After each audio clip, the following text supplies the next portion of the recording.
March மாசத்துக்கு அப்புறம் 10ஆம் இடத்தில் சனி வந்து அமர்கிறார். வேலையை செவ்வனே செய்வதற்கு மிஸ்டர் சனி ரெடி ஆயிட்டாரு அப்படின்னு தான் சொல்லணும்.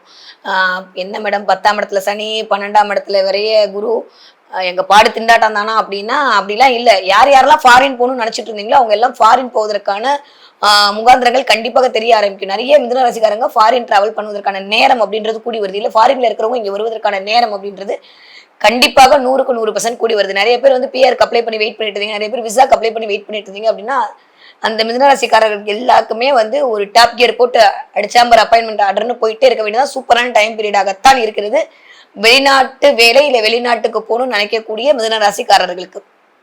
அதை தாண்டி யூஸ்வலா ஒரு கோட் இருக்குல்லங்க, 10ல் குறி பதவி நாசம், 10ல் சனி பதவி மோசம்னு. இந்த மாதிரி கொஞ்சம் சின்ன சின்ன யூஸ்வல், அது யூஸ்வல் கோட்டு தான்.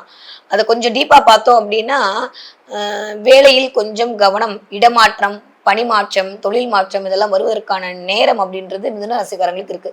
ஸோ வந்து வேலையில கொஞ்சம் ஏதோ ஒரு மாறுதல் வருவதற்கான டைம் பீரியடா இருக்கு. ஸோ அதுல கொஞ்சம் கவனமாக இருக்கக்கூடிய காலகட்டம்.